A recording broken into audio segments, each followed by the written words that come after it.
Why, hey there, lads and lasses. This here, of course, is Thunderhand64 coming at you live from the west coast of the United States here on a Wednesday. It is a little bit past noontime, and that can only mean there's time for some Generations Minecraft server, if I can get that out, and some Baby Zombie Rush. Yeah, so we're going to be doing Baby Zombie Rush today on the Baby Zombie Rush beta world.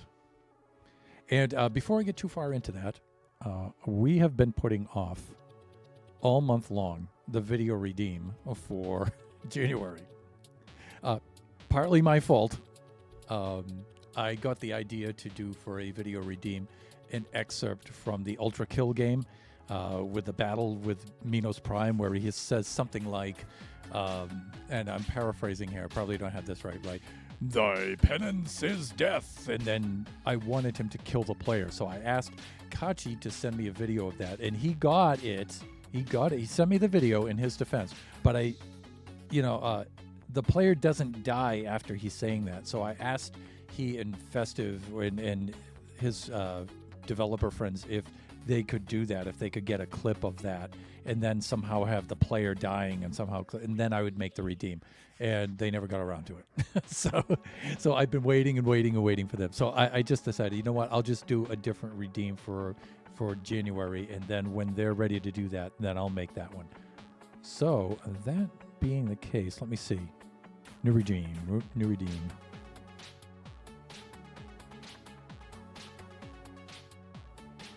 See if I can. So, okay, some of you may know where that comes from. I don't think so. Most of you guys are quite a bit younger than me, but some of you guys might know where that comes from. But after the stream, I will, of course, in our community Discord.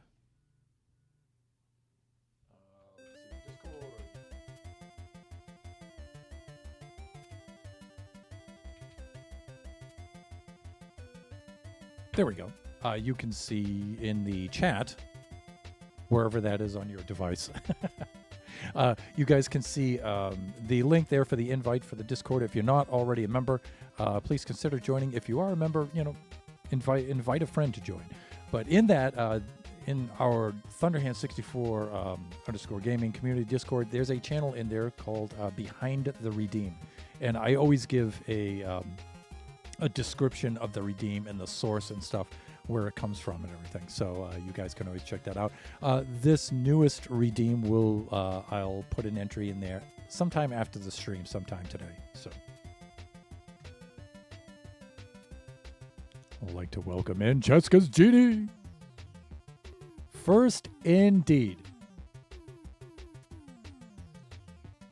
Welcome on, Genie. Welcome on in. How are you doing today? You guys can see the auto shout out there for fellow buffoon Cheska's Genie.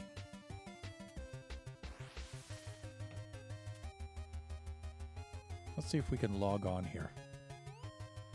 So today we be needing to do some Baby Zombie Rush.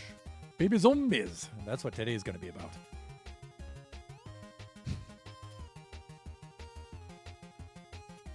And I'm trying to think of what we can do in Baby Zombie Rush today.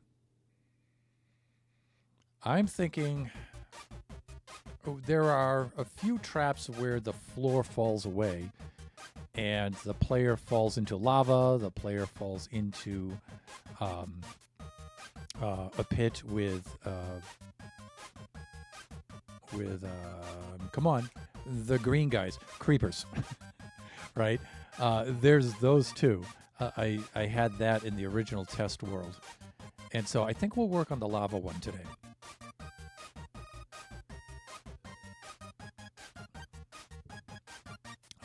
This is going to be tricky, actually. It's going to be a little bit more difficult than the original.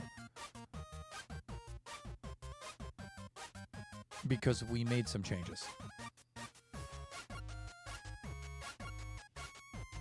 So I don't know if we're going to be able to actually finish this feature today. We might.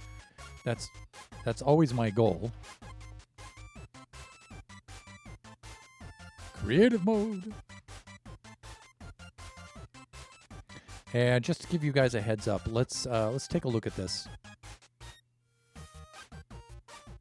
Let's pick a dead end, like this one, for example.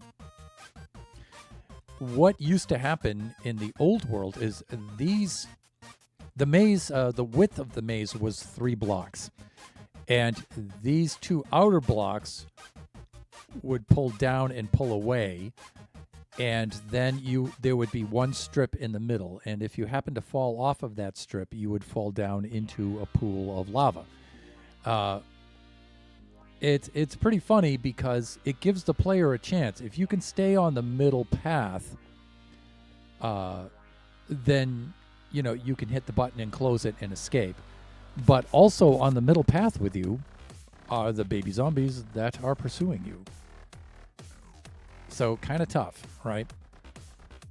I would say for the most part, on the test runs, most people wind up in the drink, which is what I want, right?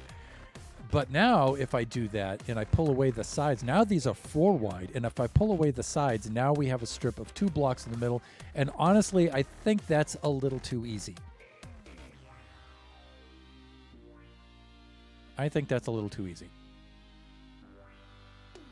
So what I'm thinking of doing is is to try to do, and this is going to be hard to do. At least it's going to be hard for me.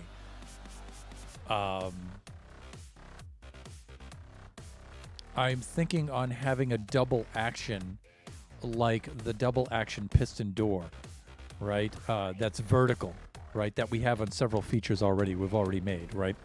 Where the sticky pistons will retract the blocks back, and then sticky pistons on the sides retract those pistons and those blocks back. I'm going to attempt to do something like that vertically.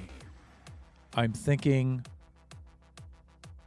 have the first stage have the middle blocks being drawn down. Yeah, we can do that. And then having them drawn back, and then having a second block taking all 4 back out to the sides. We might be able to do something like that. I'm not going to tear apart the maze to do that. I'll do that outside there and get the mechanic working, and then we'll try to figure out how to do that inside here. Right?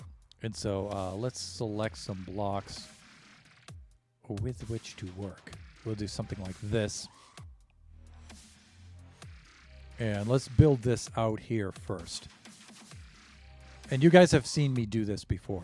Let's review first how far we've gotten along here. So we've made our entrance, and we've decorated it, and we've got that all set to go. Our first secret door, there's a area in the maze that doesn't lead out of the maze, and it's of significant size. And my concern was if the player got trapped in there, there's really no way out of that place other than going back the way you came, which takes a very long time. So I put in a secret door in there somewhere in that area where the player can get back into the area of the maze from which there is a way out, right? So arrow dispensing detrimental, so we have a dead end that the player presses the button, and out comes harmful arrows, harmful to the player, but somewhat beneficial to the baby zombies. And then the opposite, we have another dead end arrow dispenser, which is beneficial to the player and harmful to the baby zombies.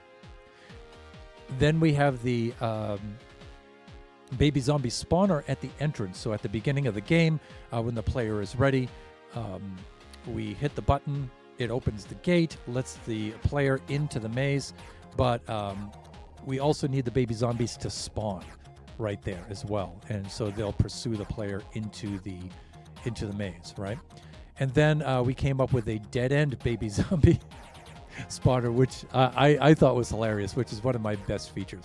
So you run down the dead end, pursued by baby zombies, you press a button, you turn around to retreat, you think, oh, nothing's happened, and the opposite wall opens up and baby zombies come pouring out at you from there. And so more baby zombies. And so that's where we're at. And today we're going to work on making yet another feature here. So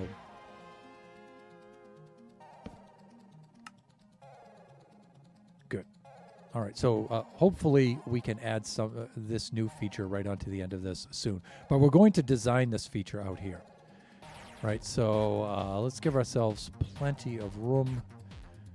And let's pillar up maybe 1, 2, 3, 4, 5, 6, 7, 8. Because we might need to wind up putting a lot of redstone underneath this to get this to work. So maybe 9, 10, 11,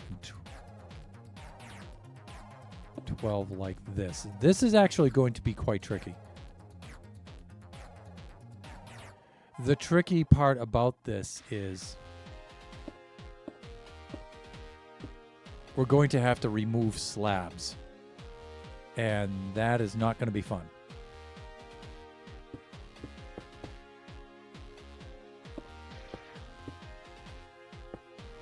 Like this. And if you guys are not recognizing this feature in the maze, let's do that. Then I think this might help.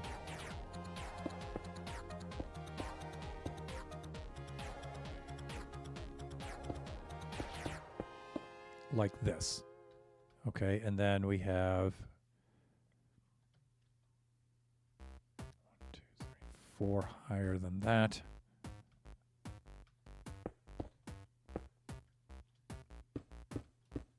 Like this. Okay, so here's the floor right here upon which the player is running. These are the walls. And what needs to happen here is I'm thinking these two need to be retracted down. In fact, all 4 of these need to be retracted down and then pulled off to the side here. That is not going to be easy. I'll tell you what, that is not going to be easy.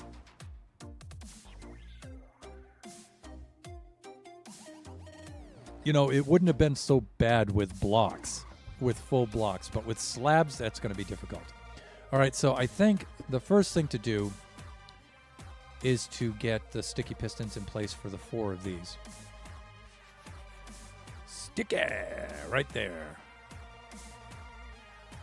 And we can do that, that, that, and that. Okay, so what's going to happen is these are going to pull these down into this position. And then something is going to have to pull these to the side. And that's going to be a lot of action. I don't know if I can do that or not. What's going to wind up happening is if we can't do this with redstone, I would prefer to do this with redstone. But if we can't do this with redstone, we may wind up using a command block that will delete those slabs. And so the player and the baby zombies fall into the lava and then replace those. So we could do that with a command block array. And we could just do, give it fill with air, fill, and then, type in the coordinates. Like you guys see me do when I delete blocks and then I fill blocks. I use the fill command, right?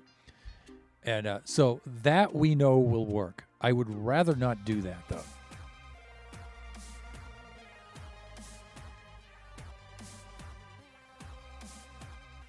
I would rather not do that.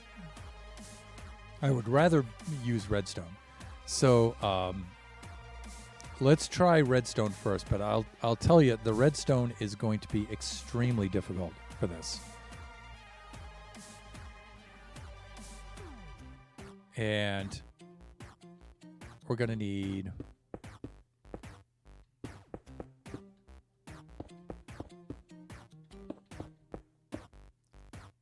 and let's try it out on a 4x4 area.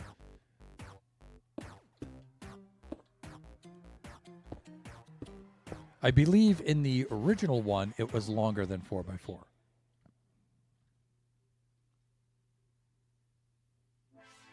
One of the other things that we could do, too, is just have the pistons, instead of taking all 4 of these out, have the pistons take the 2 middle ones out and leave the 2 side ones intact.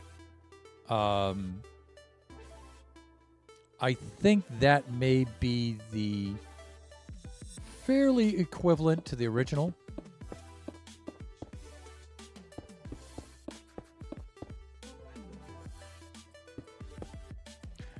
The original looked like...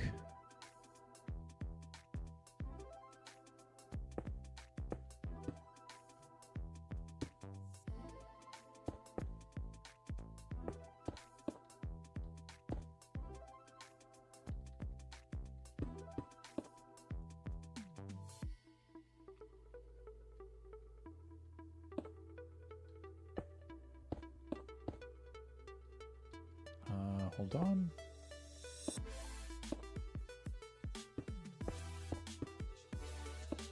Wait a minute. Deja.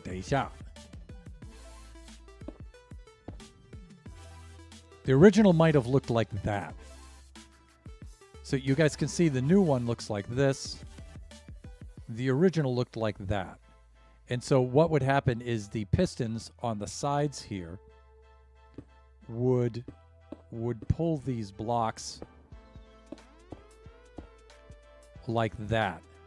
And then the player would be stuck straddling this block on the side here. Right? And then either falling. But remember, the baby zombies were also on this. And then the pistons would engage again afterwards. After the player dies. Or not, depending on how good they are. And then it would go back to looking like this. That's what happened originally. And so the player, these would fall away into lava, and the player would be, and it would give the player a slight bit of a chance. What we could do here is this kind of a thing, where the middle 2 blocks fall away, leaving these 2 blocks on the side. So actually we have 3 things that we can attempt. We can attempt removing all 4 slabs. We can try to do that. We can try to remove just the middle 2 slabs. Or we can have the command block just delete all of the slabs and then refill them, which I would like to avoid. One player gamer!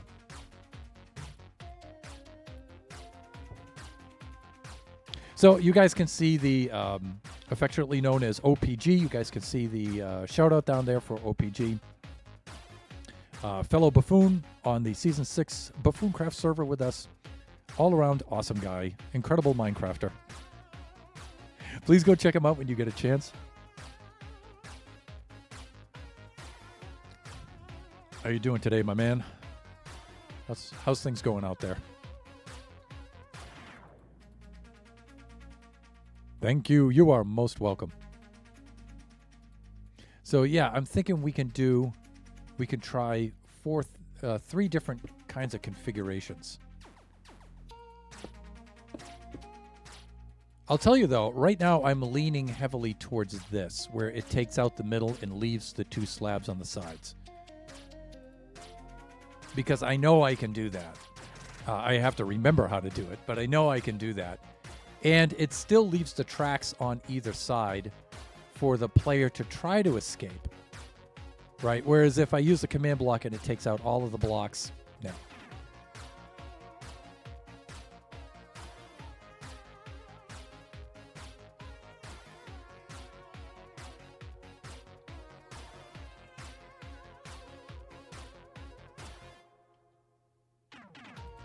Right. So with the action for all 4 slabs, I'm thinking it'll do so in 2 major stages. It'll lower the middle ones and then pull the middle ones out to the sides. Then it will lower the side ones and then it will pull everything out to the sides. Pain. Pain.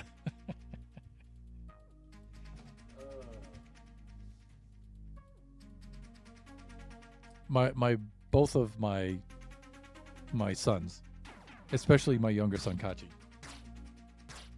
they are big fans of and I myself of Teen Titans Go.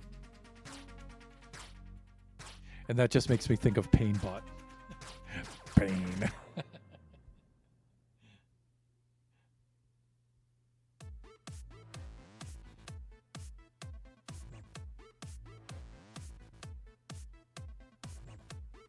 But OPG, I know what you're doing, dude. You're in pain today because of your ankle surgery. I'm sorry to hear that, dude.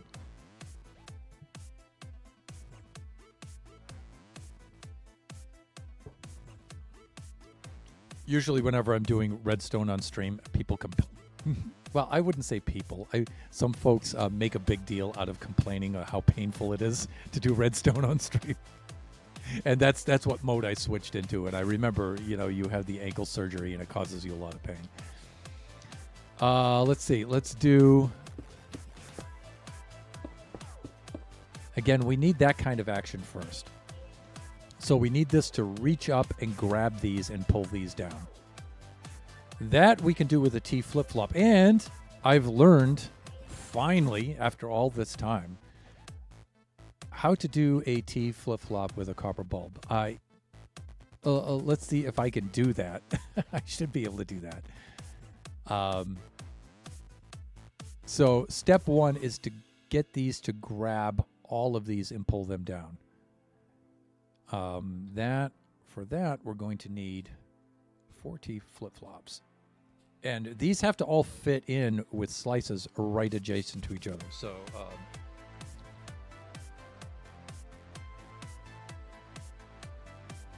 I think for the moment, we could do something like... Let's get the observers like this. Oh, wait. I need to think about this. Now, hold on. Wait just a moment here.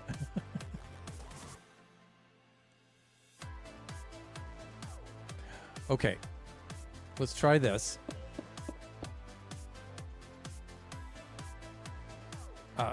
The thing is, we're going to have to put these right next to each other. So what's going to wind up happening is you'll get another row of pistons like this.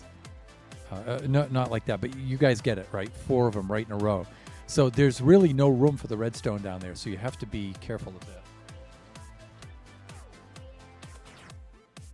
Let's try something like this.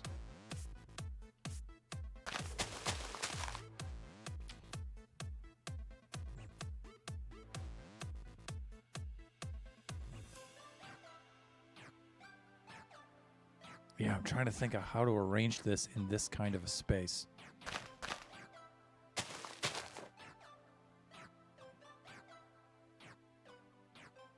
Because we're going to need...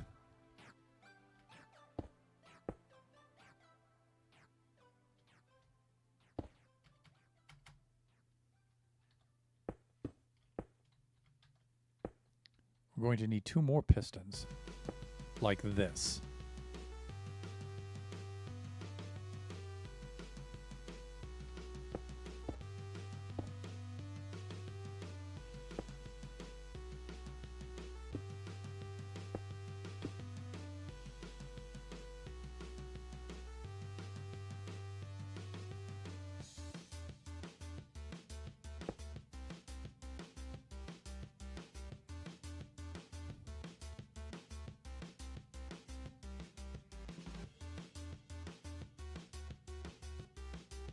Yeah, redstone-wise, this is going to be very hard to do with redstone.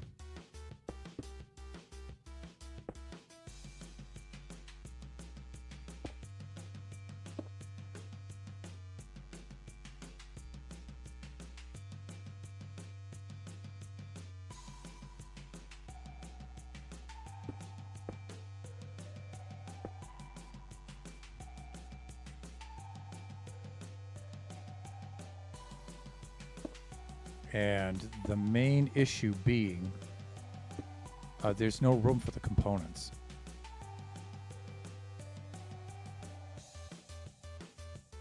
So you guys can imagine these have to fire first and bring those two slabs down.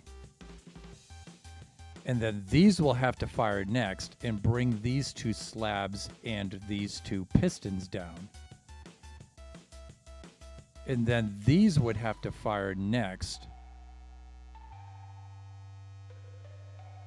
Remember, these won't be here. And pull these pistons and that slab over that way. And I think the problem with that is there's just no room, no place to put the redstone.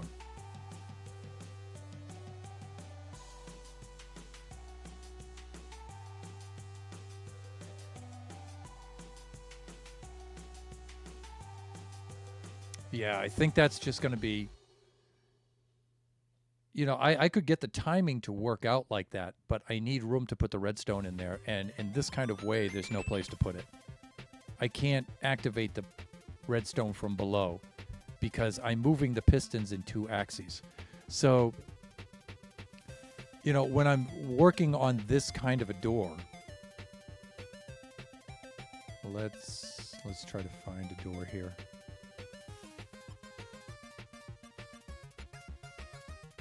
There we go. Notice, so see, I'm trying to do that kind of action, but vertically. But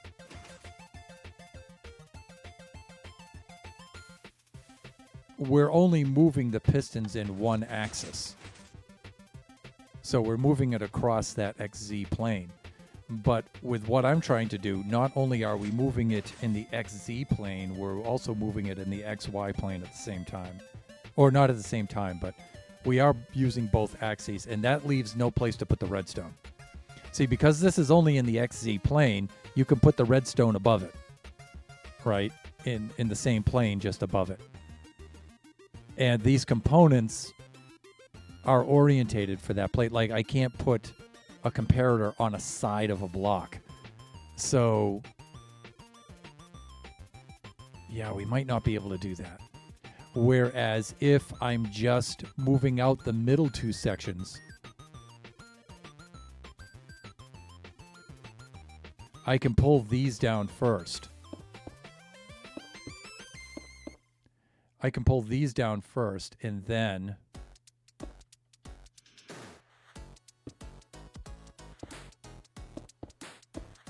pull them to the sides secondarily,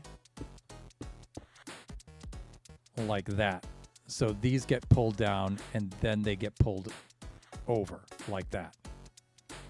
And then the player plummets down from above, right? So in its final position, it would look like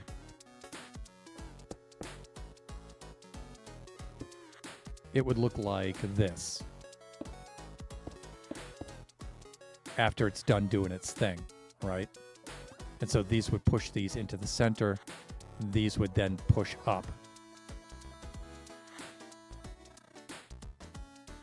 And then we have room down here for redstone, and we have room back here for redstone.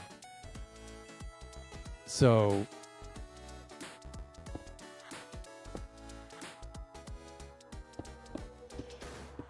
I think our first plan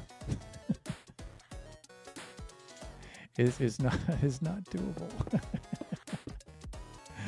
Huck.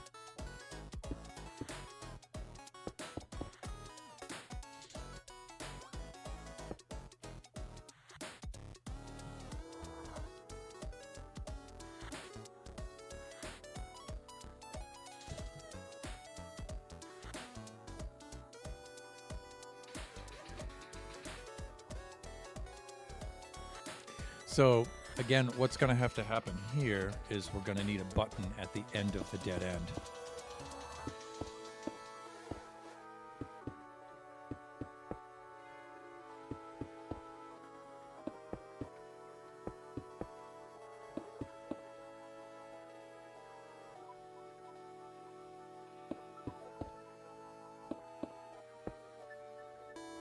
An alternative, too, instead of having the floor fall away, would be to have the wall opens up and lava pours out from dispensers. That could happen. too. I mean, it's not quite as funny as having the floor drop away on you. That's I think is far funnier.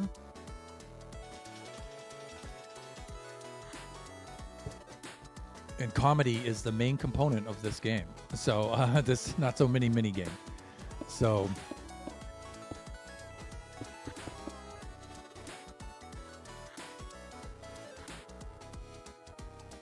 yeah.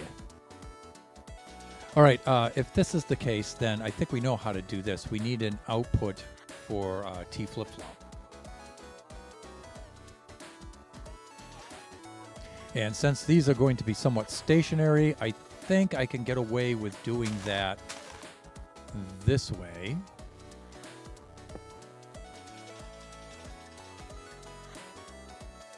Maybe I can. Because remember, there's going to be rows of these, right? It's going to have to do... In fact, let's just put in the components right now so we're not battling ourselves here. Like this. And this will give you an idea of how little space we actually have for redstone here.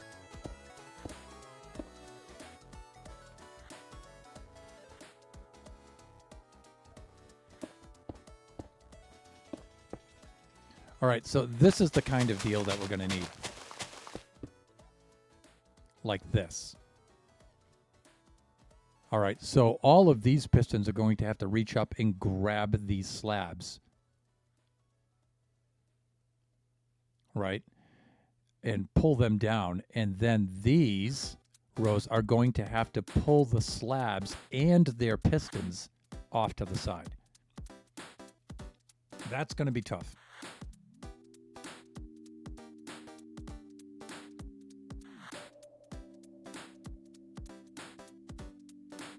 That is going to be tough. Let's see.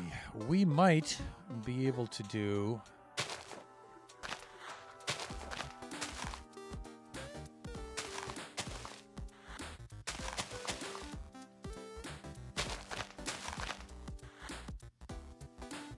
something like this.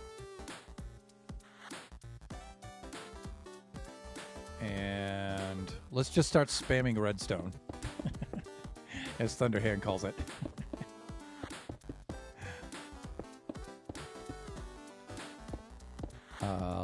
Let's try something like this. All right, and now what we need coming out of here first is a comparator.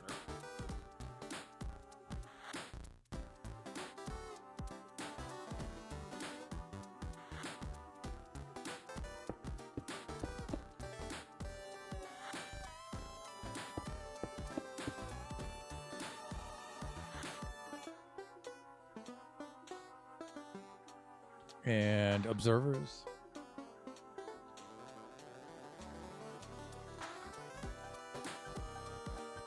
And let's do something like this.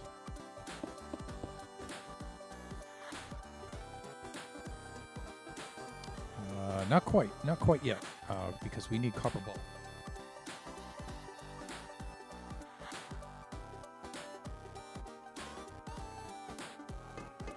Output has to be copper bulb.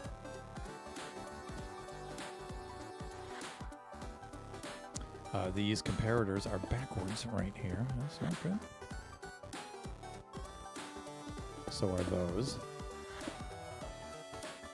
Because they need to be reading the copper bulbs and going into the target blocks.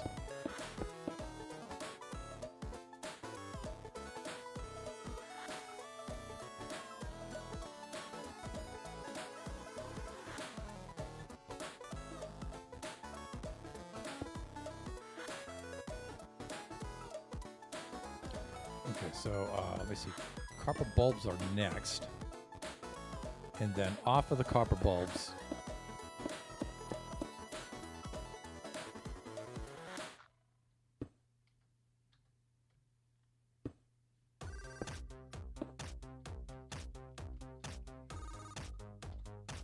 me see, redstone. Redstone dust. We put that right there.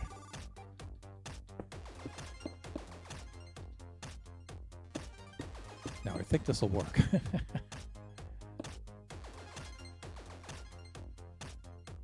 And I'm wrong.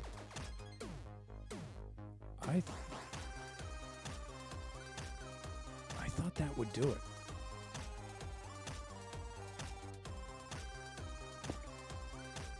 How about baton?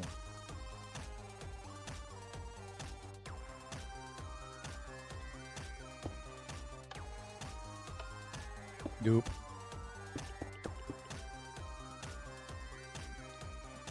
Let me see. We can also... What we'll probably have here is something like a rail.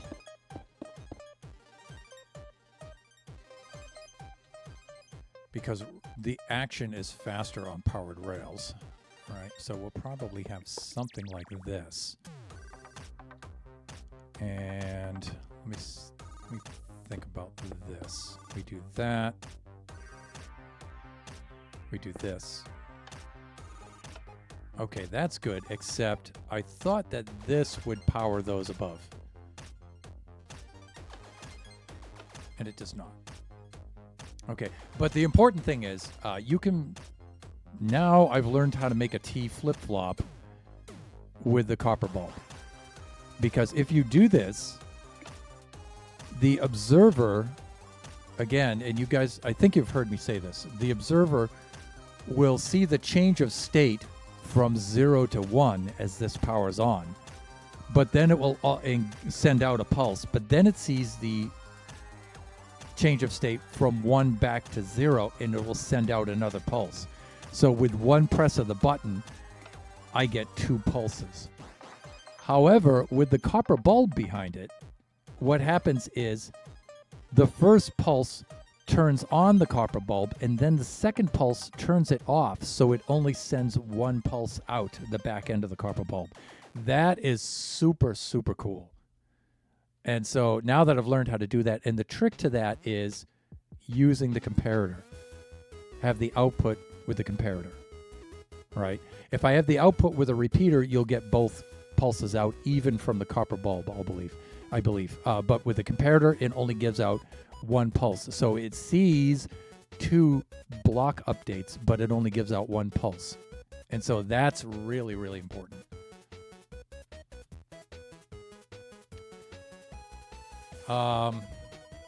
I could raise this whole thing up by a block, but I'm a little reluctant to do so because I don't know if this copper bulb is going to power these pistons. The other thing I could do, and this is probably better, I could do this. All right, let's try this. And again, I'm just using the target blocks here because I'm trying to create some space so I can fit some redstone in here.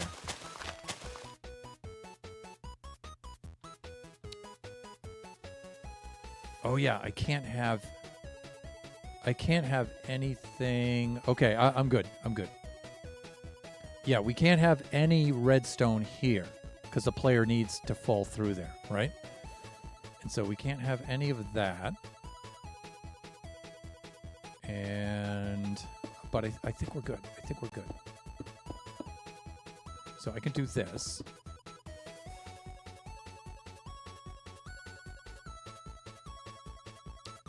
Dang.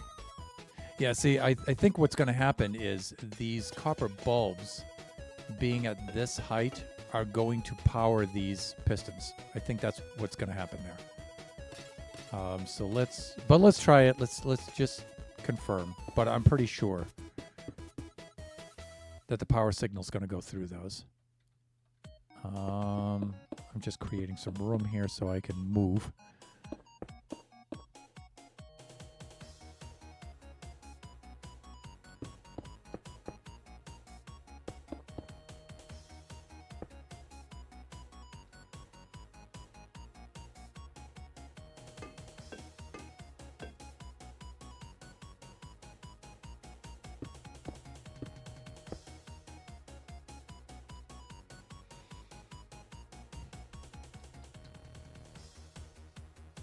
comparator.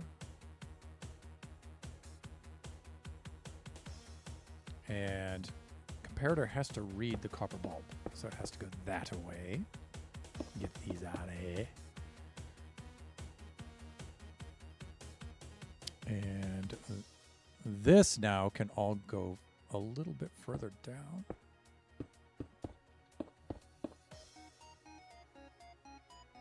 And I'm pretty sure you guys are going to see.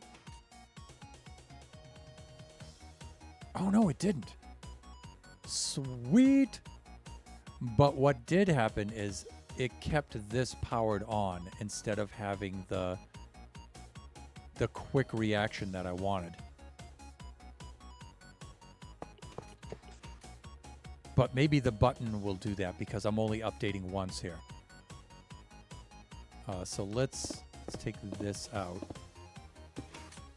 No, it's constantly powered.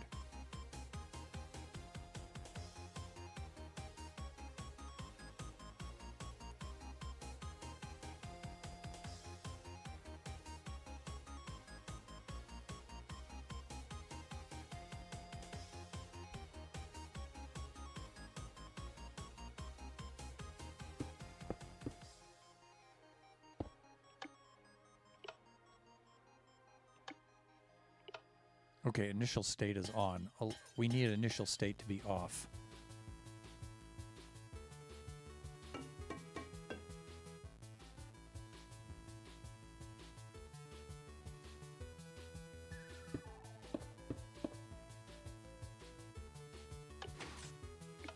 There we go, just like that. That's what needs to happen. The problem is with having the target blocks here, these will next grab those and pull them aside, but then the target blocks are in the way, aren't they? Yeah, that's not good.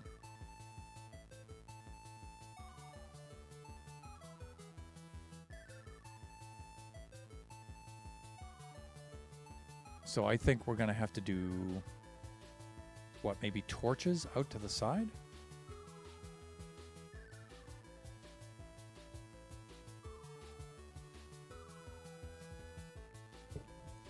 I think you guys can see what the problem is here, right? These will now grab those and pull those over. But when they do, so this is going to wind up doing that for the next move, right? And then the player will fall down through here. And, of course, the same on the other side, right?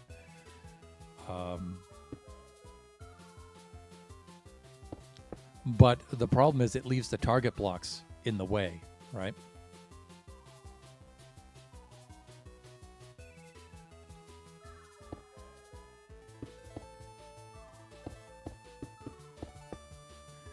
So you guys can like see all three stages, right? Like here's the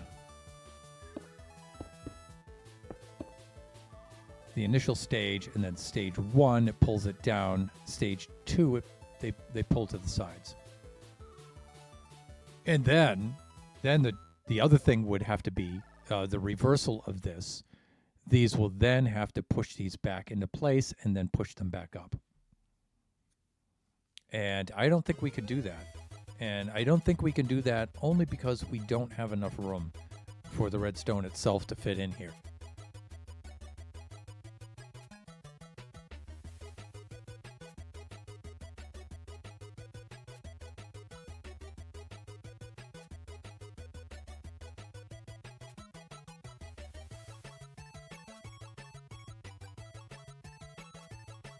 Now, if we're only going to make this a certain length, we could get away with doing some redstone on the sides here and here, but the blocks that are in the middle, no. So all the redstone really has to go on the sides. It really can't go underneath.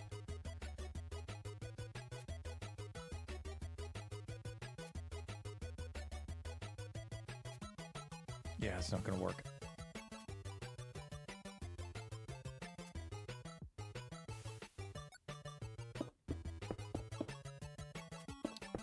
Let's take that out.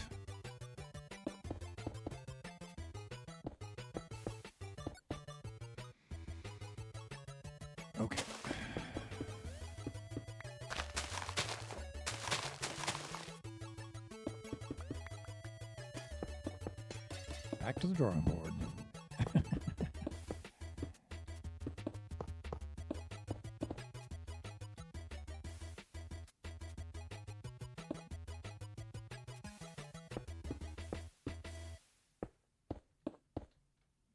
Dang, because this is a prominent feature of the maze, and I didn't think about this when I increased the width by 1 block from 3 blocks wide to 4 blocks wide.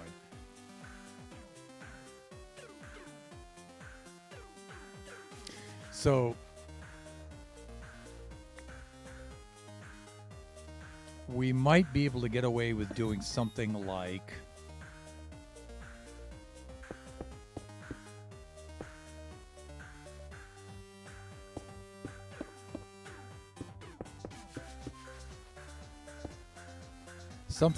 this, and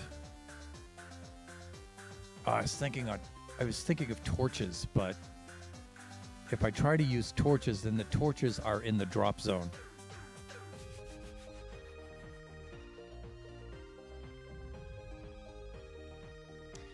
And also, we might try some quasi-connectivity too. How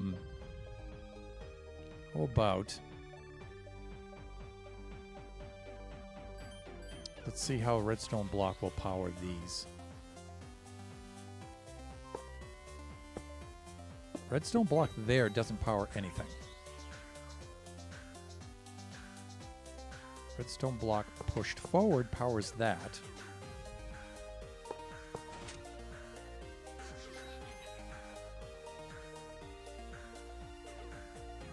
And well...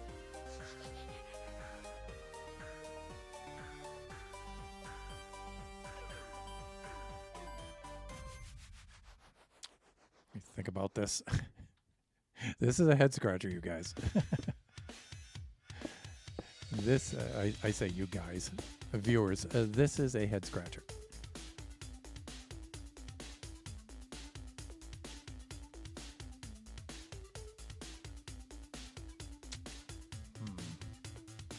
Herm.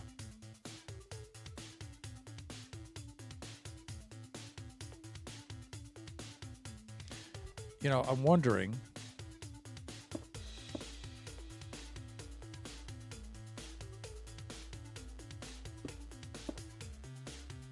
if we get something to pull this here and pull it back, and then the act of pulling it back will activate these. That might be a thing. So this pushing forward would grab this and pull it down. So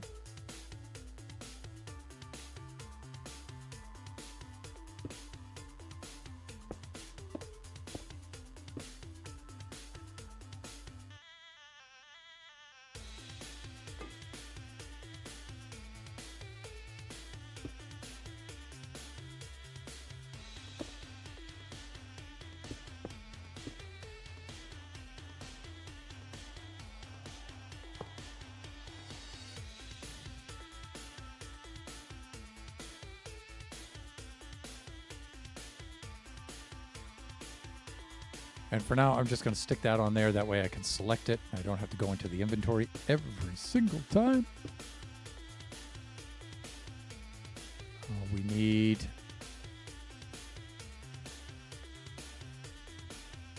This is wrong. That's what we need. And then observer needs to go here. Think, right? Yeah.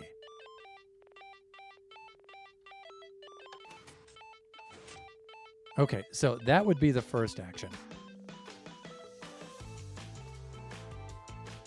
And then we would need something to engage these to pull those back. And then I think we're good. The problem is this will now... this will now power these, power this when it slides over it, and push this up into those. But what if we did this?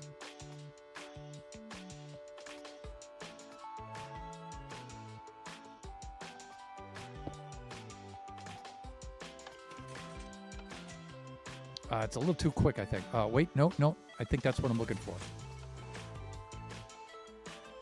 Okay, that's good. Because now when this slides over this, we won't have a pulse up. So that's good. We're getting there.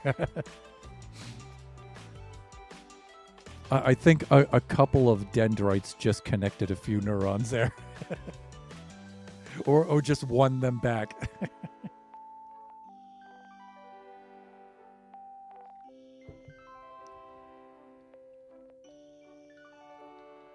All right, so now what's going to happen is we're going to have to activate these two blocks somehow off of this same pulse.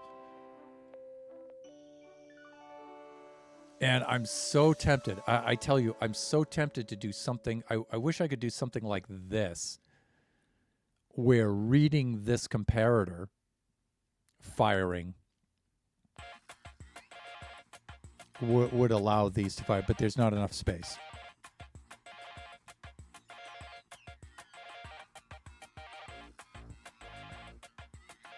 But we do need the same kind of action here.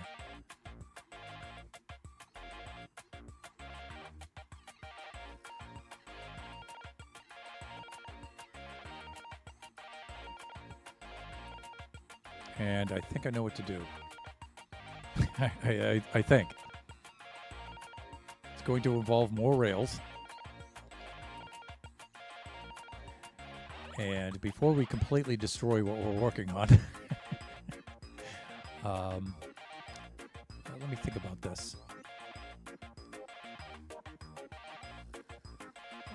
What if, and I'm just spitballing here, I gotta make that a redeem. Lamp.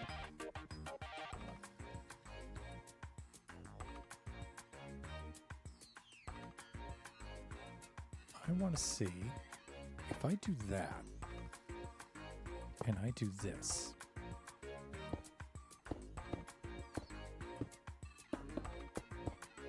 And, you know, I don't need that there if I have it here. Genius.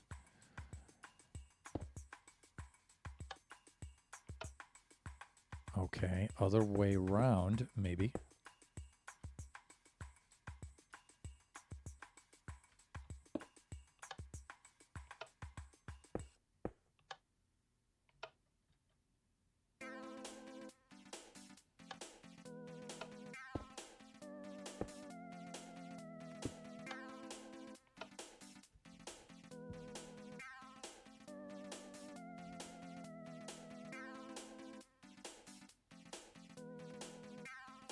Okay.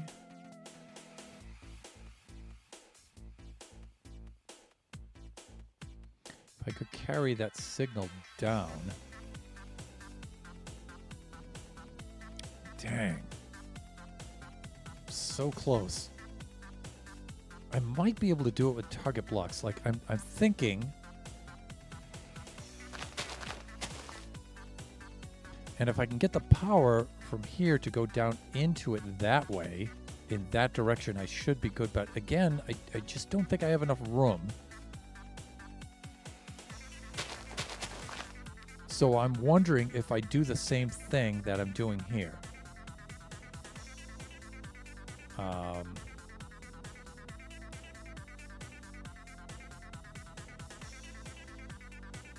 Thing is, how do I activate that circuit? So what I'm trying to do, what I'm thinking of here is I'm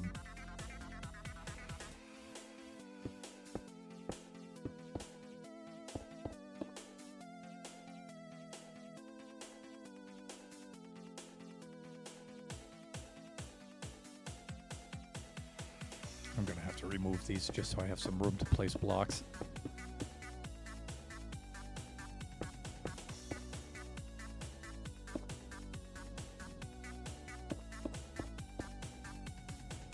I'm sure there's a better way to do this. But let's just spam them first.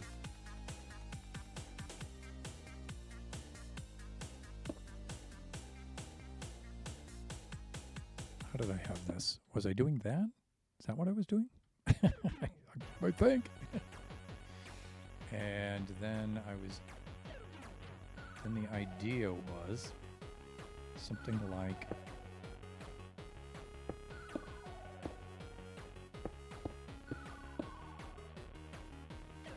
that.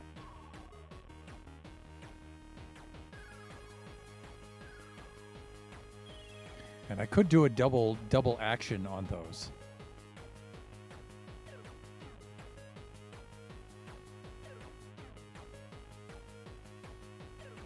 I could do double action on these.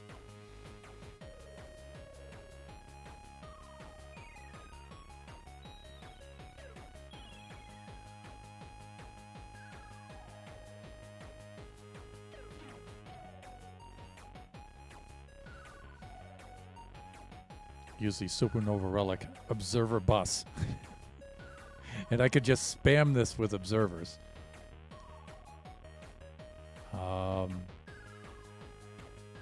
Because I need these to do the same thing. I need these to reach out and grab those, which would seem to indicate... I mean, if I wanted to just brute force it, we're talking about this kind of a thing.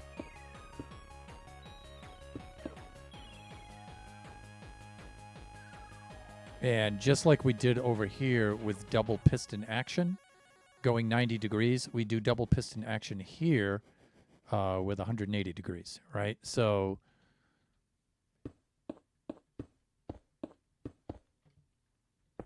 and again, I could use single action, but it's a little bit slower, but that, well, I don't know. Yeah, so I'm thinking like this.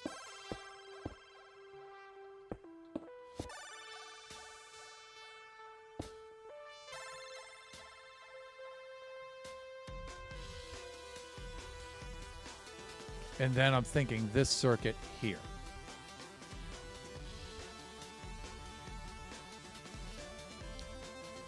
These I can face downward into that.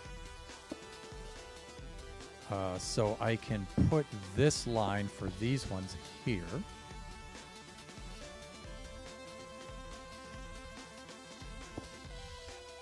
Let's take out that so we don't activate it. And we can do this and this. Do that again. And if I play my cards right here,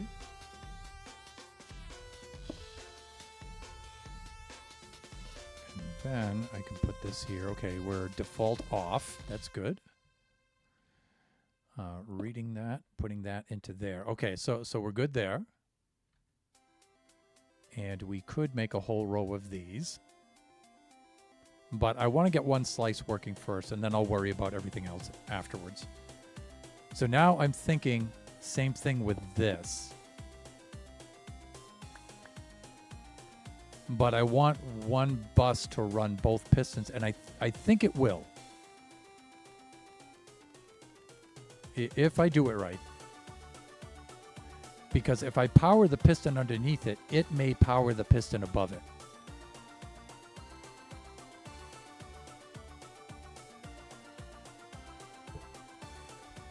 And again, I know some of my buddies, like Real Foolish Sage, are fans of pushing a redstone block. But the problem with the redstone block is it powers everything else around it. And we're in really tight quarters. So in this situation, firing an observer over there is a little bit better, I think. Also, the action is quicker because it pushes this forward and it only gives this a pulse instead of giving it a continuous signal, which is what we want, right? So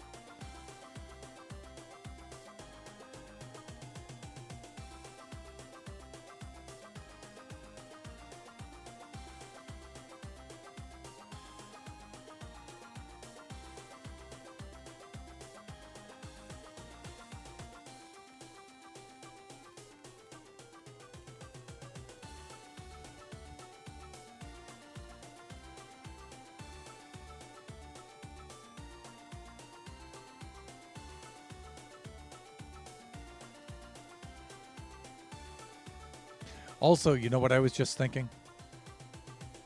Say you come to the end, the dead end here, right? Let's do something like this.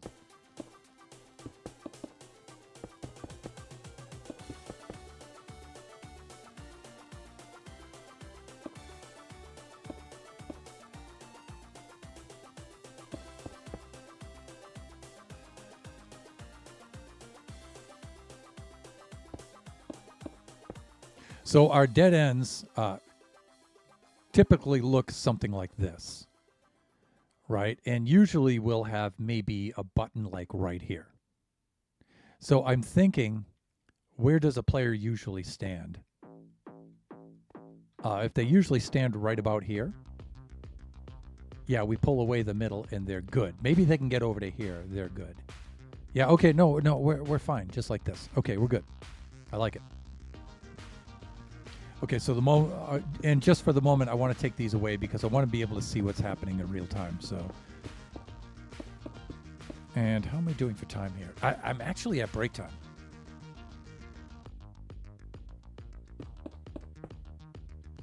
But this is the next step right here. Getting all of these to fire forward, grab these and pull these back. All of these to fire forward to power these to grab these and pull these back. That's what needs to happen.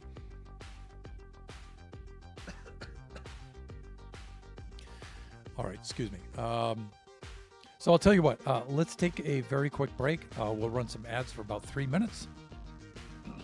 And we will, excuse me, we'll be right back.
Hey there, welcome back.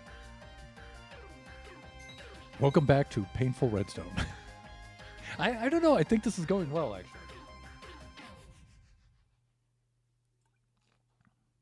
But I should be in standing mode.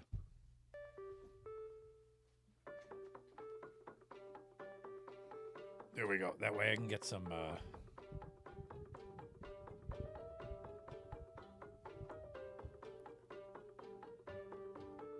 we go. Let's bring this up a little bit. Get a little relief from my aged hips. All right.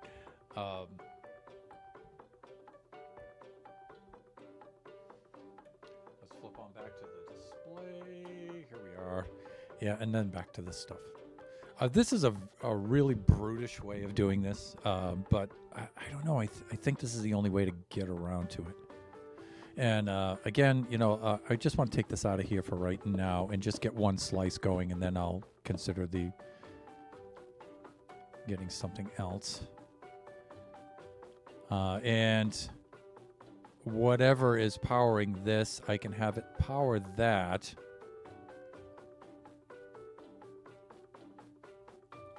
On a circuit with a repeater, so it's a little bit delayed.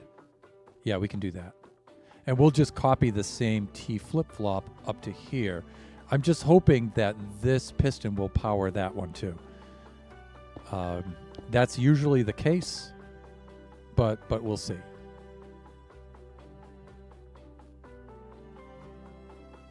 In fact, if I did this right, I could extend this outward, but I think I'm getting a little ahead of myself there. So let's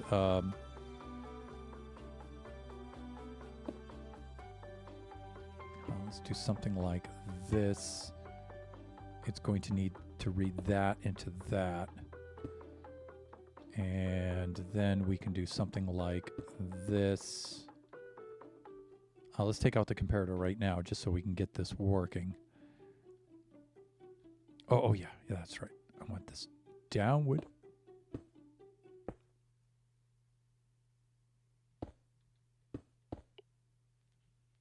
State on. Default state off. You can use buttons to reset these too. There. Okay. And I should just keep a button on there for reset on the sides like that. Let's put the comparator on last, and we can do the same thing over here now. We can use a rail. Yeah, see? There, okay. Like this, and like this.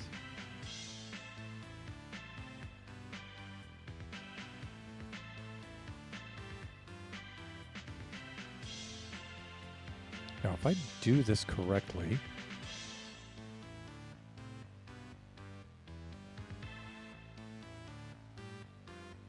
I'm trying to think of a cool way to step this up.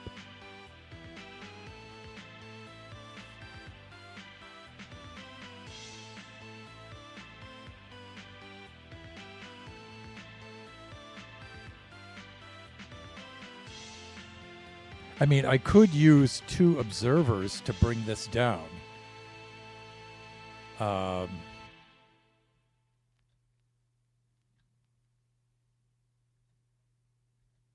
And bring it across. And because there's a one tick for each observer, it might just naturally delay this long enough for the double action. That's something to consider. For example, we could do something like this that would bring this over.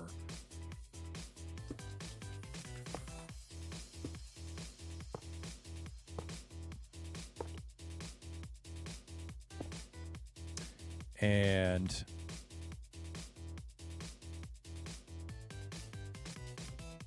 how do I want to do this?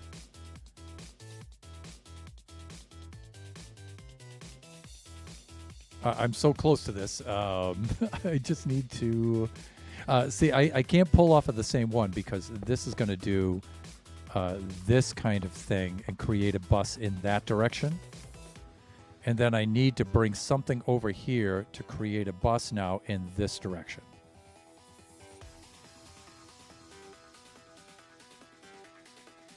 And I'm thinking of just doing that kind of a thing to bring it all onto the same level.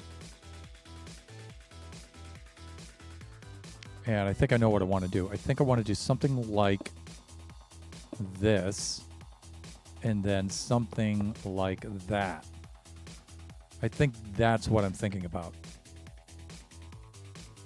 And then bring this over, create another bus in that kind of direction. And then you would have one source that would hit both of these, right? That's...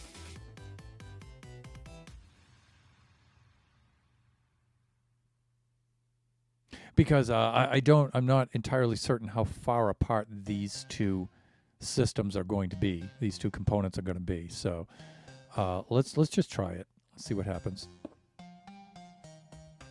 And let me see. Okay, we're preset with the order here like this. What if we went... It's close. It's close. We may need to put a repeater on this.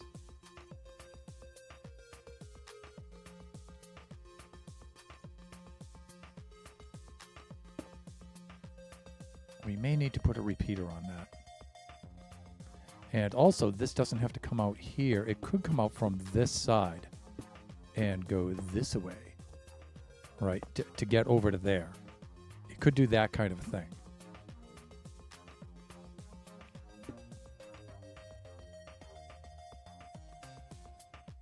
Let's go reset all of this. So you can see the action's a little bit too quick on this. The secondary action is a little too quick.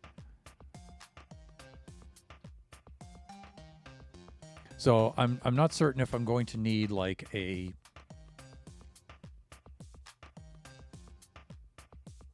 If I'm going to need like a comparator clock on this side.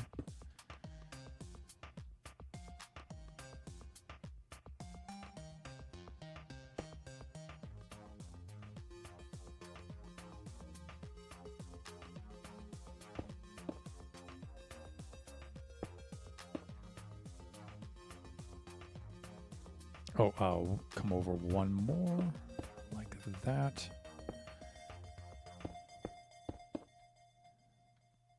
We need the input to be over here.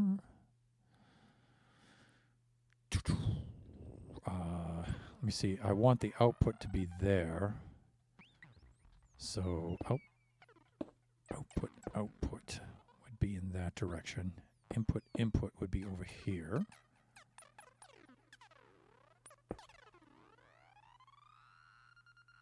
Set that way, and then put two repeaters.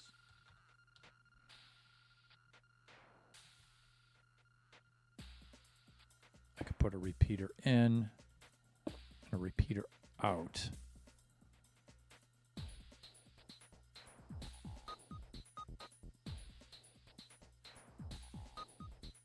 I don't think this is what I wanted to do, though. I think I just want maybe a repeater. I don't think I need a clock. I just need a delay. Right? And that's just...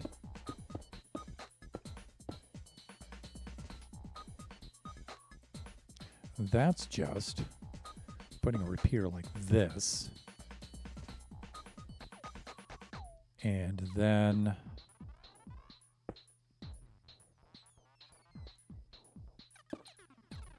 that's just doing something like that.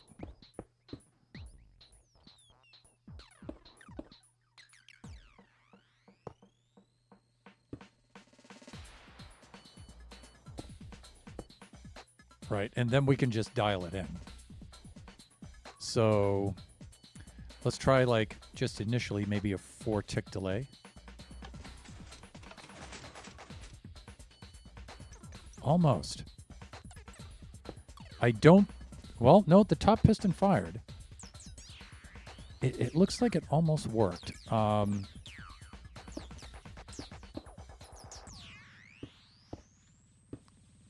It looked like it somehow grabbed this, though, like it did a double fire. Let me observe it again.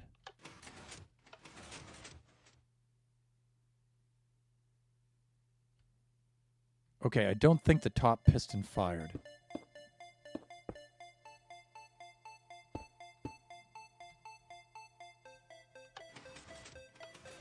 It didn't. Okay, this didn't fire off of that. Okay, so... And also, when this pulled it over, it also made it fire. And that's not cool. Because I think having it come forward makes this fire once, and having it pull back makes it fire twice. And that might be a problem.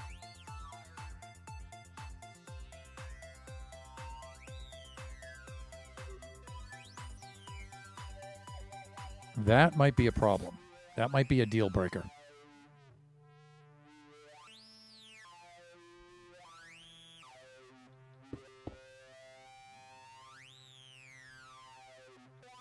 But we know that this bottom one getting the power from here is not going to fire this top one. That sucks.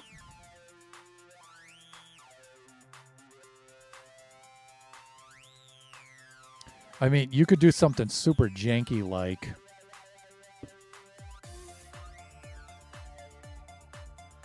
that. I mean,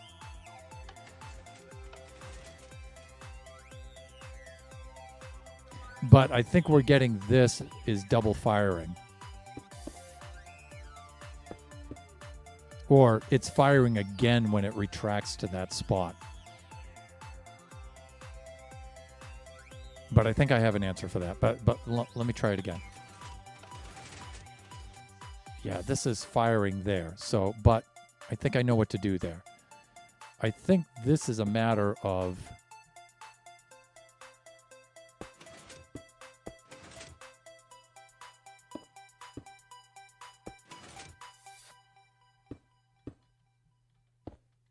that. I think that's what needs to happen there.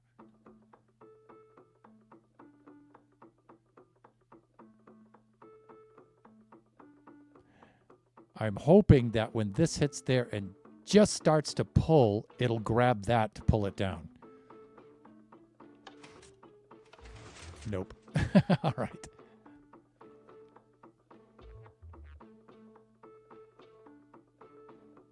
I mean, it just grabbed the wrong block, right? So it's almost there.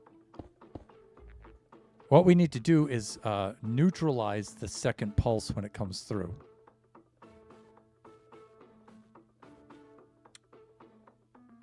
How to do that? I mean, if we did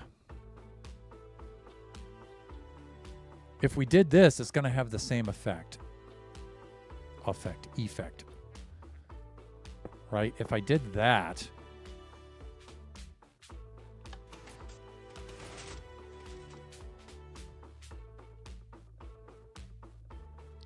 because I think what happens, and let's see what's not happening.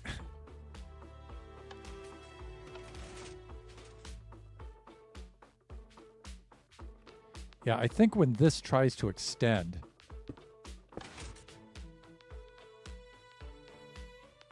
yeah, we're going to get the same action happening.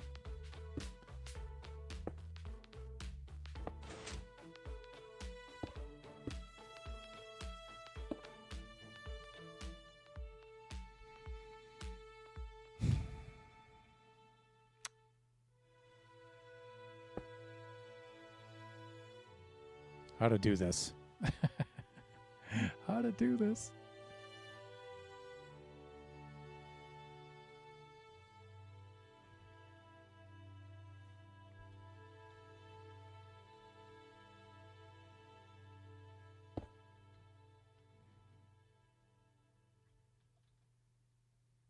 Let's kill that for the moment. And just watch this thing.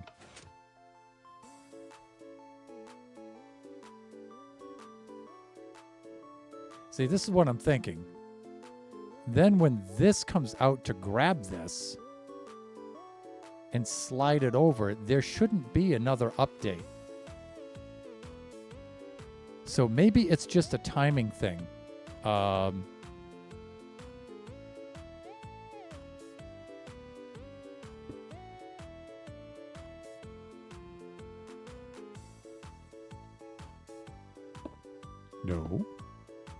Yes.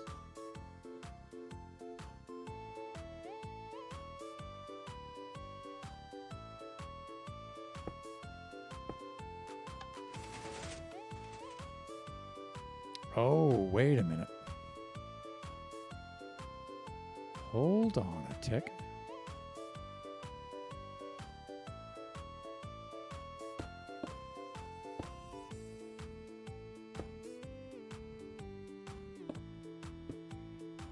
Wait a tick.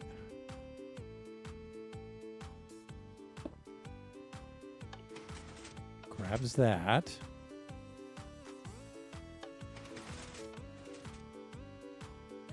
All right, what's happening now? Somehow this is firing. And I think what's happening is this comes over to here and activates the piston underneath it. Okay. That means if I power the top one, it'll power the bottom one, right? And maybe insulate this bottom one because it won't fire through 3 of them. Let's try it. I think that's going to do it. So, see, I'm powering the bottom one, hoping it will power the top. But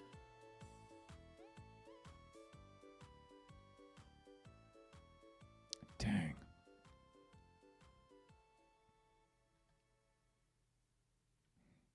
I'm thinking if I do away with that.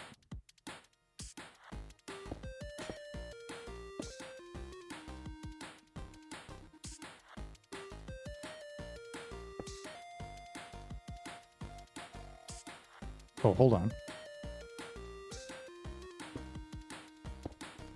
We still need that. Or do we? I think if this hits this, it might power that. I think that's what I'm trying to do. We put our block here.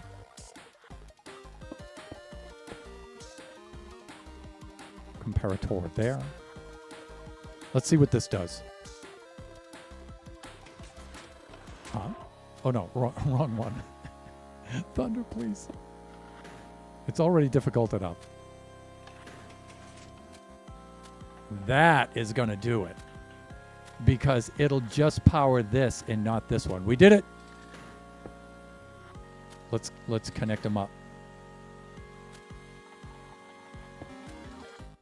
And we have a 4-tick delay on it. Let's see what happens. That's it. Right there. Yeah! I love it when a plan comes together, as Hannibal Smith would say. Now, the nasty thing will be reversing this. So there'll be a redstone clock somewhere, and then it will put in another circuit, which will probably come around the other side and activate these backwards, which takes up a lot of space. We may wind up doing an above and below kind of thing.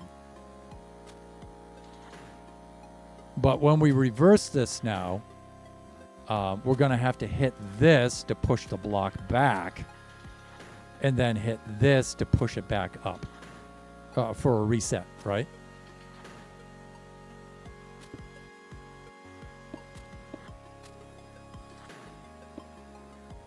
Oh, that is so cool. That is so cool. I'm so glad I'm not doing this in survival, though, because this would be so expensive. So very, very expensive.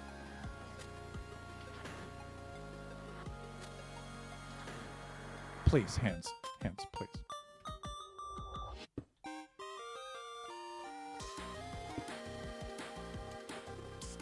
Come on, hands, please. All right, that should do it. All right, there we go. Let's bring that over. Let's bring these over like this with those like that. And that. Okay, that's cool. I am a little concerned about this. I think there's... I don't want to make an array. Well... Because what I think really needs to happen is...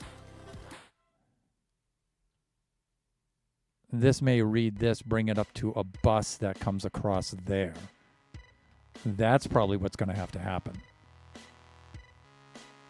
Like, we raise this bus up.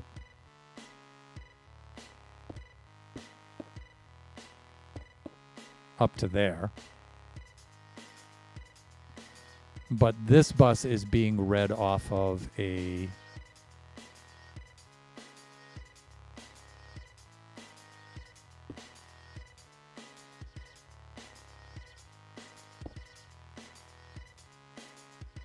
an observer here, and then you could just carry... hold on. What am I trying to do?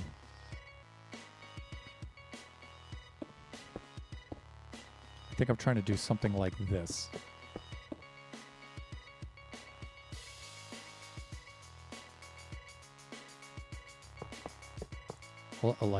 Like that.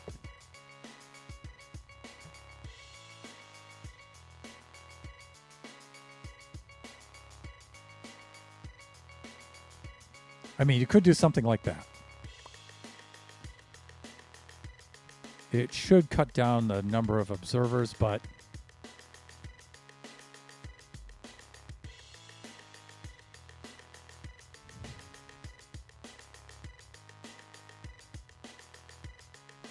I know I'm going to figure out a much better way to do this.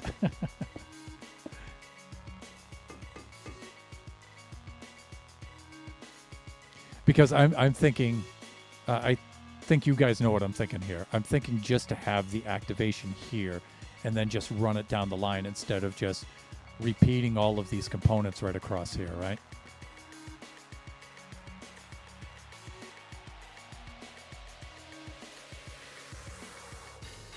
Like, we wouldn't need that. And this would possibly go...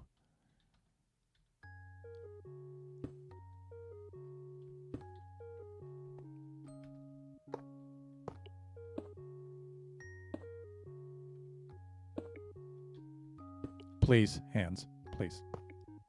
There. Something like that. So it just brings this up to this level, right?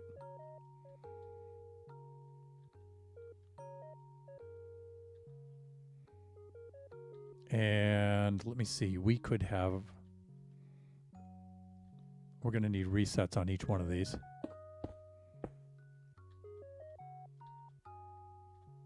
Resets on each one of these, just in case.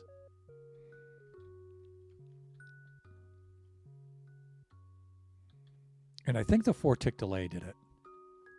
So we probably wouldn't need these repeaters all the way around, but we'll keep them there just for a moment. Like, I could probably shorten this quite a bit by just doing one repeater coming out in this direction with a 4-tick delay like that. And that. Okay, something like that. Right, and there should be ways to make this even shorter, but like if I had, I think, a redstone lamp here instead of an observer, but I think it'll still work. All right, we have resets on that side. All we really need to do is put the comparator into place, but we do need this. We need those and these, and then those like that. And we're going to need these like this. I think that should do it. Let's try it. Okay, we did get a secondary firing again, though, somehow. So maybe I need more of a delay for the second one? So let's watch this slowly again, and let's see what happened. Because we did get a secondary firing right there.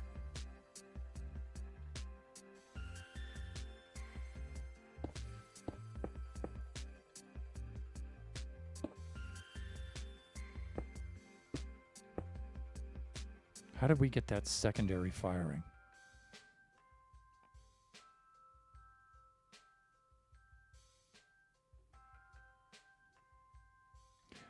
These might have fired twice. I don't know. Let's take a look.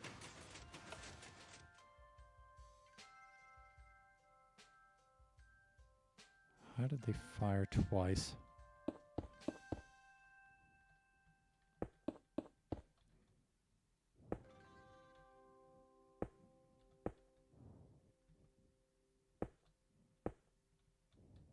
Because we had it working.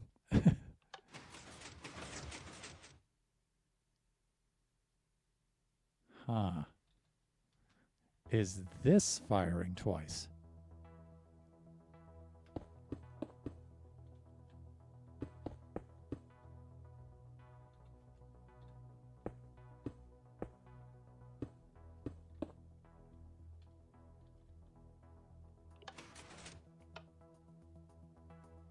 Right. We don't need that. All right. We need this. All right. How is that firing a second time? All right. Let's look at the first action again. Let's split it up.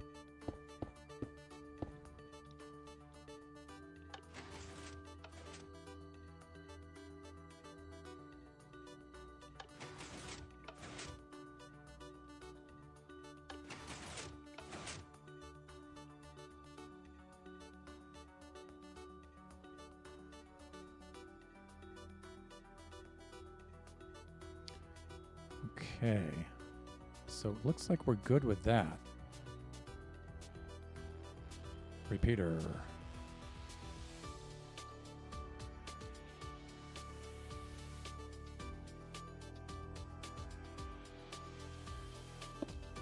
Nope. Yep. So that's the first system. Now, what about the second part of the system?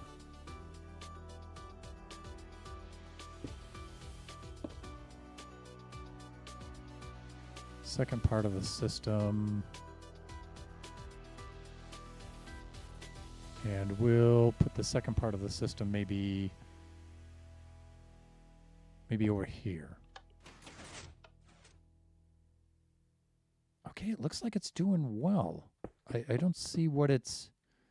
The two separate parts look like they're doing okay.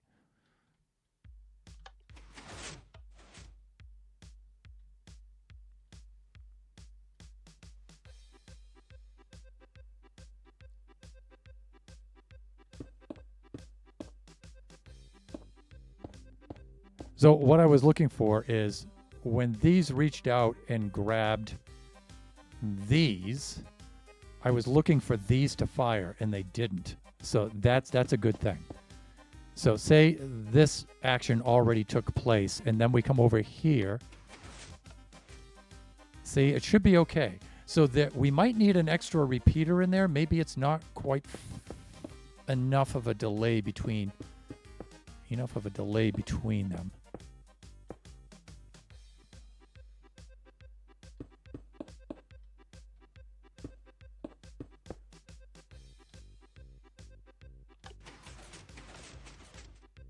Why are we getting that second one? What's the difference? I'm just going to put a secondary repeater right here and try to delay them a little bit more. They're shut. I'm here for the last 15 minutes. It's still good, shut. Still good. So you guys can see the auto shout out for friend, moderator of the stream, and fellow buffoon, Mr. Shut Mountain 409 FB. Well, let's try this. Yeah, okay, so it's just a longer delay. Let's see how short of a delay we can get away with. So that's 8 ticks delay right there.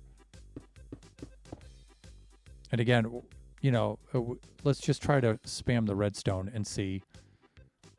First of all, this would be 5 ticks of delay because we have 4 here and 1 with the extra repeater. But that would be the same as just having the redstone dust. So let's try that. Let's see if that's enough.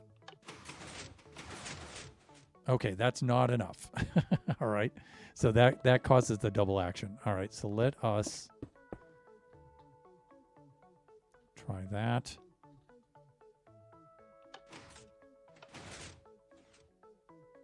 Okay, so now we reset that, and that's actually a good reset right there, I think. No, we still have double action.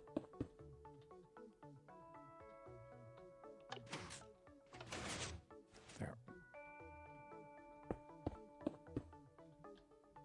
But that, with 8 ticks delay, that worked, right? Please work. It did. Okay. So 8 ticks is going to be enough. Let's see if it'll reset off of the same pulse. No. Okay, it does need to be reversed. All right. That's not such a big deal. But for the stream's sake, now, and again, I could bring this down. Now, a redstone rail line will fire a pulse. I think it's 9 blocks. I think it's 9 blocks. 1, 2, 3, 4, 5, 6, 7, 8. And then if I did this, put a lamp down here like this. Oh, that can't do that. It needs to at least, it might need to have something like this.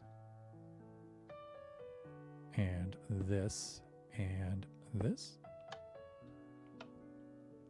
It always needs an observer at the end.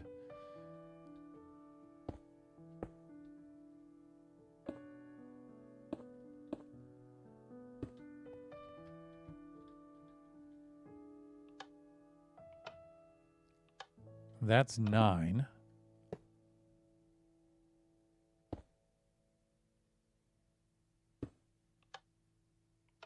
Yeah, 9 is the max.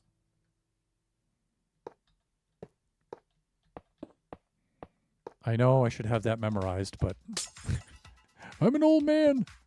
All right.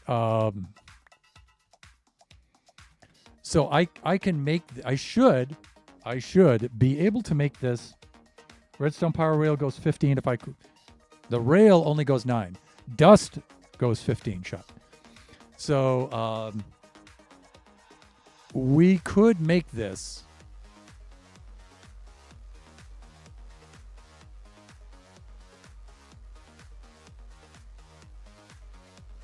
We could make this 9 long. It doesn't necessarily have to be 4. So we could find a dead end in here. That's, you know, we could extend this and make this 9 long, right? So that's the point. Let us bring this over to both sides. Now you would think both sides would be, you know, it should be fine, right? It should be fine. Just copy this from here over to here, right? And it should be good, right?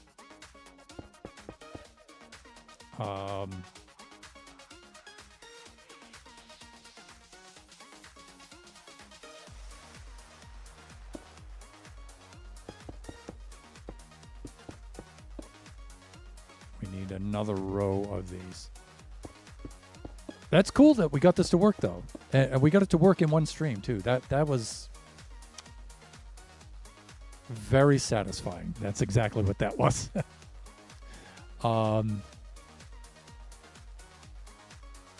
Okay, we need comparators off of the back.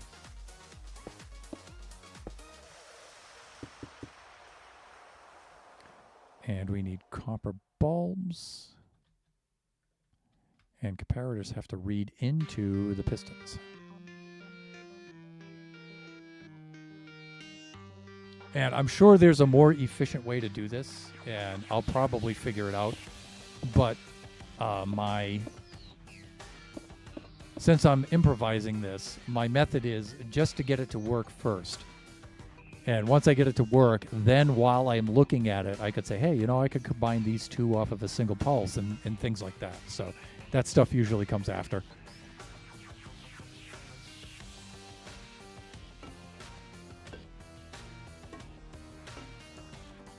Like that. Actually, you know what? We should probably put in the observers first.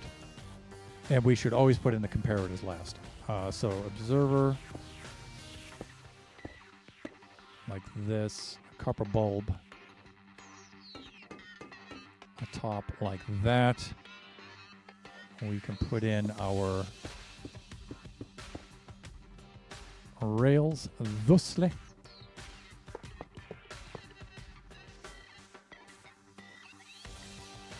And we could do a similar thing depending on how wide this is, right? So we can do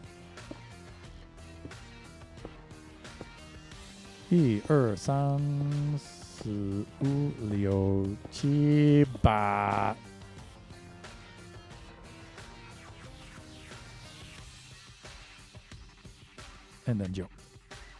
We could do that.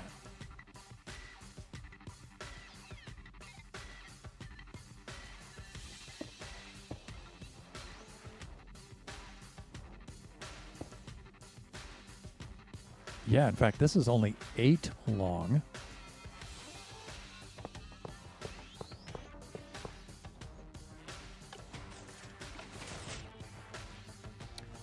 If I wanted to do that way and save a block, target block might be the way to go there.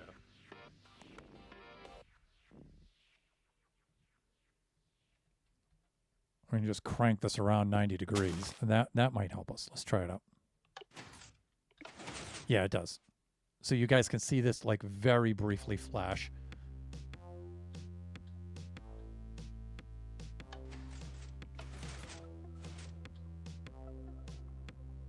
Yeah, nice. And how am I doing for time here? I still have a good 9 minutes here. I should be fine. We can get this part of the system into place now, I think. Right, let's get some comparators. Comparators have to read the copper blocks. I'm so excited about the T flip-flop with the copper bulb. Oh, yeah. I'm so happy about that. You guys don't know how much this is going to simplify builds. And, I know the Redstoners have been saying this since... When did these come out? 1.20? And for some reason, it never clicked. And the reason why is I wasn't using the comparator on the output. I was using the repeater. And so I was still getting the double pulse with it. And I was like, I don't see what the big deal is. How are they getting this to work as it did? And the comparator for the output is it. That's what does it. All right. It's just how much of a delay we're going to have on the... It's not bad. It's not bad.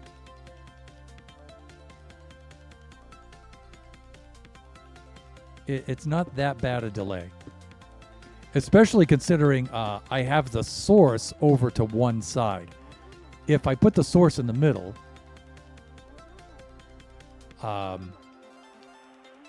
it'll distribute maybe that much faster. Not a whole lot, but... it is set up on the evens. Nova. I know Nova's cringing because it's on the evens, but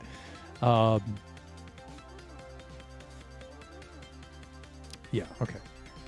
Let us now put in the upper circuit, and then we can do the delay. Upper circuit might be a little trickier. So what would this be doing now? That would be the target block coming off of that. Oh, it's not that bad. I don't think it's that bad. I think if I put this here, and I put a couple of repeaters right in there, and they each have to be set to 4 ticks, like that. And then we have a little piece of redstone dust right here. I could probably do something better with this, like for example, I could probably have another repeater there and just have this reading the repeater, or something like that, right? I could transfer this up to there, I think. Right, but it's not that big of a deal. It doesn't really save us anything or really improve anything. So,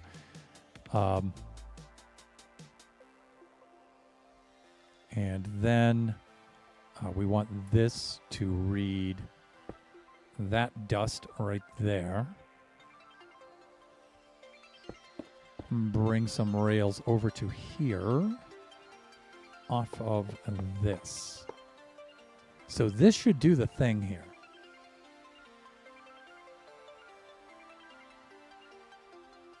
It should.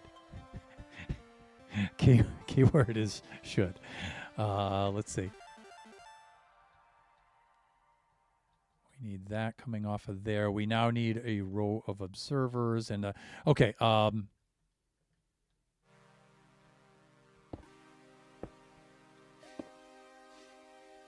Let's do this.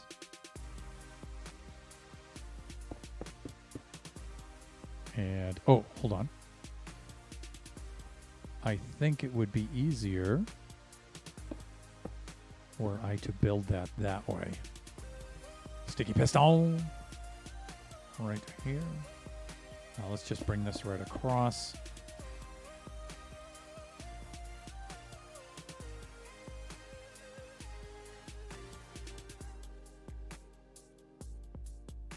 We need a gap observer. These are where the pistons have to be, so this has to be over to here. Look. Like that. That's what I'm trying to do. Just like that. Right? Sure. And then, oh,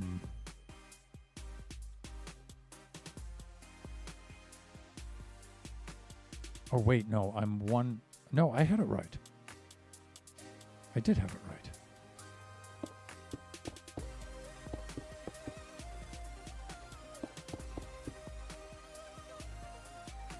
This is so cool. Okay, yeah, there we go. That's better. We bring this over to here. And again, we put in the comparators last.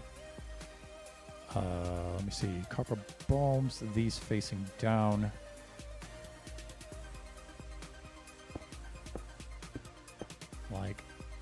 Like so, like this. Bring the copper bulbs over here. We do that like that. Oh, no. No. Saboteur, just stop. Just stop it. Okay, and then the final touch should be this right here. We need to read the bulbs, have the output go into this. And that should do it. All right, let's see if this thing will work. Now, it should pull down the middle slabs and then pull everything to the side so the player can drop through into the lava. Okay, we're getting the double hit on there. Why? And we're not getting it on this side.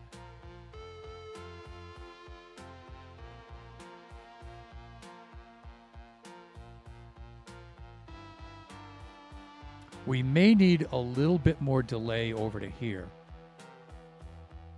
And again, we have an observer here. and we don't have an observer here. That might have something to do with it.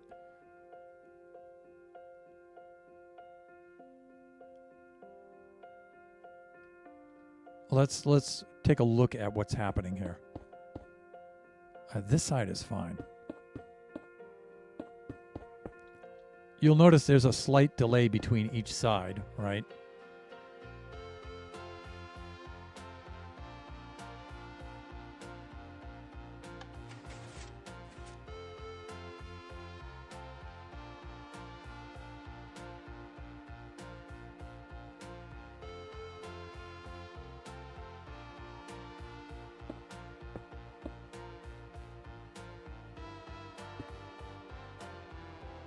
Yeah, let's do something like.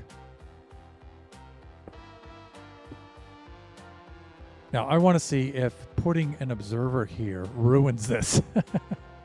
Oh, please, don't even start. Wandering Trader, don't even start. Because I think this is going to affect the timing.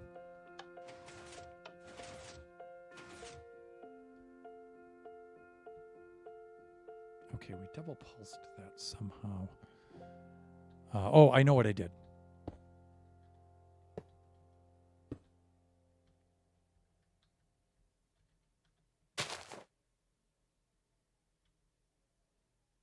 Right, I did that. Okay.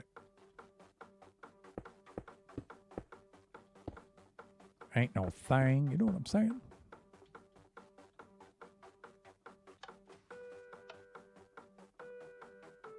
Okay, we are getting a double pulse at the top. And that observer down below might be doing that. Again, this observer down below might be sending 2 pulses through. I think that's what's happening. So if we were going to do that, we would need a T flip-flop down there too. Which, you know, it's not that big of a deal. How wide would this have to be? 1, 2, it would have to be 4 blocks. I would still need this.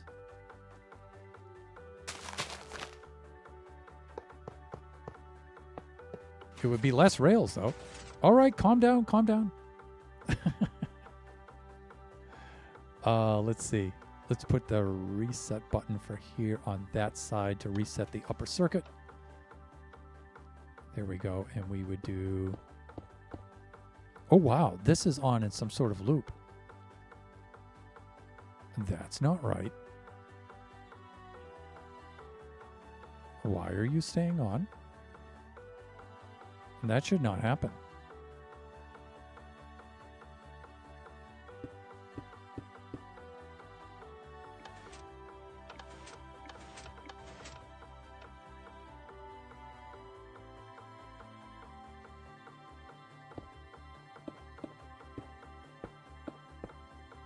Okay. So what I'm thinking is, yeah, we were making a T flip-flop for this. Let's break that so while we're working on this, we don't have that problem.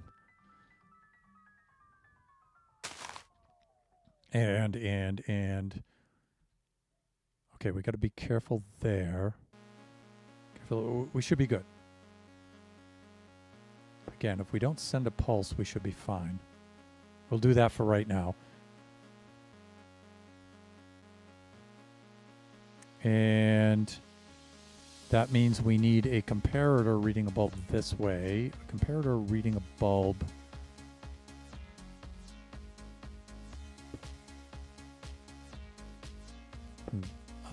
that way. And the reason why I need the target block is I need a signal coming out this way and out that way. So I couldn't just put a repeater there. I could put a glob of redstone dust, but it might, I don't know, it might. But it would significantly slow things down, I think. All right, bulb. And then observer. And then the 2 rails.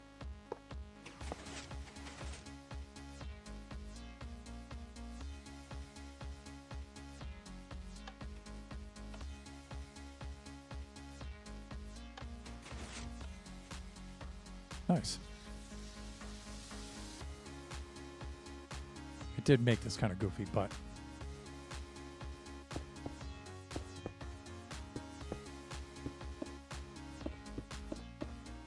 let's hit the reset.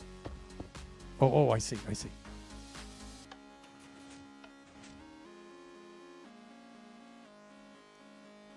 Wow, this wasn't happening before. Oh, this is permanently on somehow.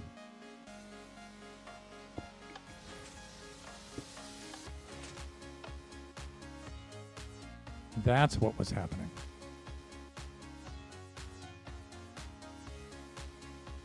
And I think because I need a repeater there, I think that's what needs to happen. This has to be moved out a little bit from this. I think that's what I need to have happen there.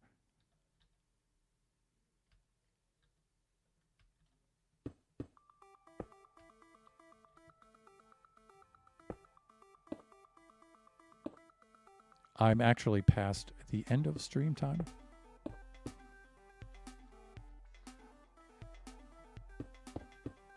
But you know I'm going to be playing with this thing for the rest of the night. Not for the rest of the night. It's just a timing thing.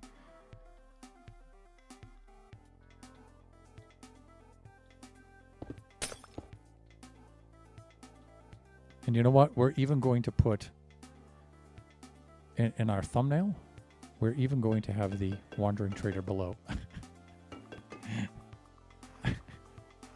Let's do...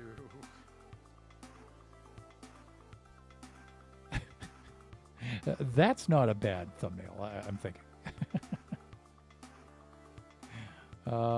Okay, there we go. With the redstone off to the side. A little bit of the maze in the background. That should be a pretty good thumbnail.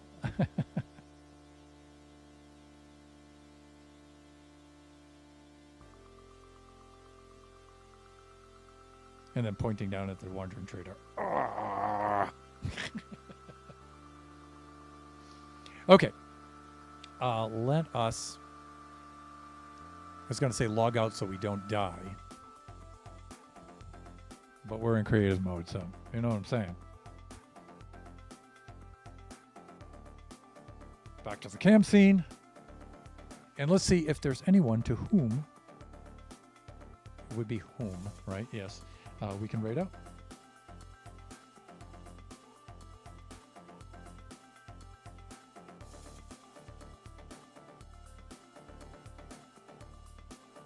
And of course, the one and only Cheska's Genie is streaming right now. So we'll raid Genie.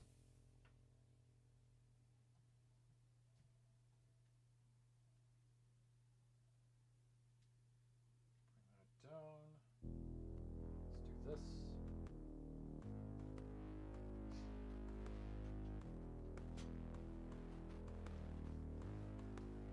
Okay. Let us see here. What am I trying to do? I'm trying to do this.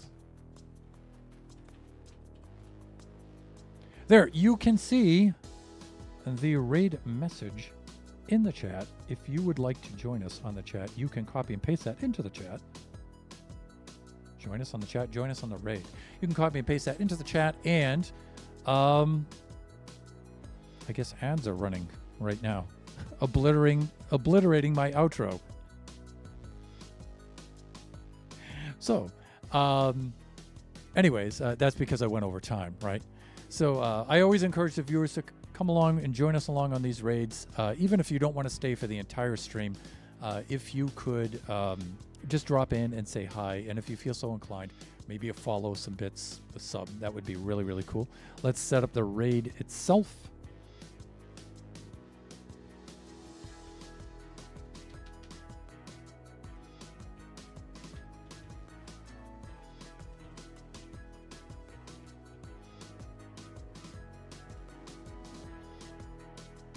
There we go. So the raid itself is counting down for Cheska's Genie. Family-friendly viewers, and you probably have ads running right now. So, but you guys know that whenever I raid Genie, her stream is rated for mature viewers. There's a little bit of language in there and some stuff, but she is super, super cool. She's a fellow buffoon. We have a lot of shared community. Chances are there's people in there that you're going to know. And yeah, there it is. Okay. And so, with that being said, I would like to thank everybody for showing up today. That was a very relaxing and non-painful Redstone stream. I felt like I had a lot of fun just chilling out with you guys to do some Redstone for Baby Zombie Rush Beta, right? Just remember that we do this generation stream every Wednesday. There it is. Every Wednesday from noon to 2 p.m. Pacific Standard Time. Our next stream will be Friday from 11 to 1 p.m. Pacific Standard Time. That will be Buffooncraft. And wow, do we have some stuff to show you. And then the stream after that will be Sunday. That'll be from 4 to 6 p.m. Pacific Standard Time. And that will be Kachi Time. Reading out to Jeannie now. Everybody enjoy the rest of your afternoon, evening, morning, wherever you happen to be. Join us again next time.